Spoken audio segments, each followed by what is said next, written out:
اچھا جی، سیوکس میں آج ہم نیا چیپٹر شروع کرتے ہیں نا، اس میں علمی مہارتیں. سب سے پہلے علمی مہارت ہوتی کیا ہے؟ مہارت کو آپ انگلش میں ایکسپرٹ کہتے ہیں نا، کوئی کسی چیز کا ایکسپرٹ ہوتا ہے. جیسے ایسی مہارت یعنی علمی مہارت وہ ہوتی ہے، ایسی مہارت جس کی وجہ سے ایک انسان یا فرد کسی چیز پر سوچ سکتا ہو، استعمال میں لا سکتا ہو، قبول کر سکتا ہو یا پھر تنقید کر سکتا ہو، اسے علمی مہارت کہتے ہیں. یہ کسی فرد کا قدرتی طور پر انداز ذہن ہوتا ہے. علمی مہارتوں میں عام طور پر تنقیدی سوچ، تفتیش، تجزیہ، ترکیب اور مسائل حل کرنے کی مہارت وغیرہ شامل ہیں. ان کے لیے علم اور تجربہ ضروری ہوتا ہے. یعنی اس میں دیکھیں نا، علمی مہارت کیا ہوتی ہے؟ یعنی یہ کسی انسان کی ایسی مہارت یا صلاحیت ہوتی ہے جس میں وہ کسی بھی چیز پر سوچتا ہے، پھر اس کو استعمال میں لاتا ہے، پھر اس کو قبول کرتا ہے، یہ میرے لیے اچھی ہے یا بری ہے، معاشرے کے لیے اچھی ہے یا بری ہے. پھر اس پہ تنقید بھی کر سکتا ہے کہ بھائی اس میں کیا غلطیاں ہیں اور کیا ہونا چاہیے. پھر آگے ایک ہمارا اگلا ٹاپک ہے تفتیش. کیا ہوتی ہے تفتیش؟ جس کو آپ انکوائری کہتے ہیں. ٹھیک ہے، اس میں یہ ہوتا ہے ایک ایسا عمل، علمی عمل، ایک ایسا علمی عمل جس کے ذریعے حقیقت تک پہنچا جا سکے، اسے تفتیش یا انکوائری کہتے ہیں. مثلا کسی علاقے میں اگر منشیات کا کاروبار ہے اور لوگ اس کے عادی ہیں تو اس کی کیا وجہ ہے؟ اب تفتیش والا اس کا حل نکالے گا. بھائی اس علاقے میں لوگ فارغ ہوتے ہیں اور کوئی کاروبار کا ذریعہ نہیں ہے تو لوگ منشیات پیتے بھی ہیں، بیچتے بھی ہیں. ٹھیک ہے، تو اس کی وجہ وہ معلوم کرتا ہے بے روزگاری ہے، دور دراز علاقہ ہے اور کوئی کاروبار نہیں ہے. پھر یہ ساری باتیں ان کا نچوڑ نکال کے پھر یہ بھی بتاتا ہے کہ بھائی حکومت کیا کرے تو یہ چیز ختم ہو سکتی ہے. اس کے لیے کہتے ہیں لوگوں کو روزگار دیں، صنعتیں لگائیں، روڈ بنائیں، لوگوں کو سہولتیں دیں، طریقہ بتائیں.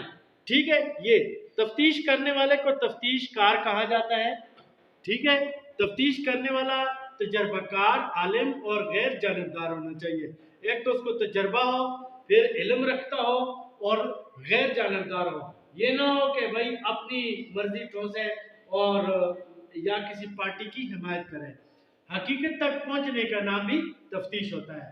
اس لیے اس میں ہر مرحلہ اور کام واضح ہوتا ہے، کوئی چیز خفیہ نہیں رکھی جاتی. آگے تفتیش یا انکوائری کے مرحلے کون کون سے ہیں؟ اب پہلا مرحلہ ہوتا ہے مسئلے کی نوعیت. یعنی سب سے پہلی یہ بات ہوتی ہے کہ کسی جگہ اگر مثلا یہ دیکھیں کسی جگہ منشیات کا کاروبار ہو رہا ہے تو یہ کس نوعیت کا ہے، کیوں ہوا ہے، سب سے پہلی بات یہ ہوتی ہے. پھر ہوتا ہے متاثر ہونے والے لوگوں سے معلومات.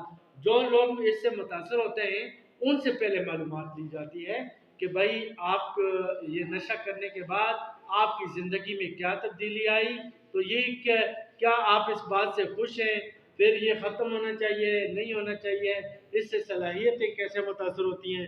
پھر سوال نامہ تیار کیا جاتا ہے مسئلے کے بارے میں، اس سے ریلیٹڈ سوال، پھر ان کے لوگ جواب دیتے ہیں. اگلا مرحلہ ہوتا ہے مشاہدہ. مشاہدہ دیکھیں کہتے ہیں کسی چیز کو اللہ تعالیٰ نے انسان کو جو 5 حواس دیے ہیں، چکھنے کی حیث، دیکھنے کی حیث، سونگھنے کی حیث، چھونے کی حیث، یہ سارے حواس ہمسا کو استعمال کر کے جو چیز ذاتی طور پر یعنی آبزرو کی جاتی ہے اسے مشاہدہ کہتے ہیں. پھر شواہد اکٹھے کیے جاتے ہیں، شہادتیں جتنی بھی ہوتی ہیں وہ اکٹھی کی جاتی ہیں، لوگوں کے بیان اس میں شامل ہوتے ہیں اور اس کے علاوہ اور بہت ساری چیزیں ہوتی ہیں. پھر ان کی جانچ پڑتال ہوتی ہے، ان کو دیکھا جاتا ہے اور وجوہات تک پہنچا جاتا ہے. پھر ایک مفروضہ مفروض قائم کیا جاتا ہے. مفروضہ ایک فرض کی ہوئی بات ہوتی ہے، وہ جھوٹ بھی ہو سکتی ہے اور غلط بھی یعنی ٹھیک بھی ہو سکتی ہے. مثلا کسی چیز کے بارے میں بھی ایک فرض کی ہوئی بات کہ بھائی مثلا منشیات ہے تو ایک مفروضہ کہ بھائی یہ لوگ بے روزگار ہیں اور کوئی ذریعہ معاش نہیں ہے تب یہ بیچتے ہیں اور یہ ساتھ ساتھ بیچ بھی لیتے ہیں. ایک مفروضہ، پھر بعد میں اس مفروضے پر کام کیا جاتا ہے، پھر آخر میں اس پر رائے دی جاتی ہے اور وجہ کہ بھائی میں نے تفتیش کر کے میں اس نتیجے تک پہنچا ہوں. پھر مسئلے کا اسی میں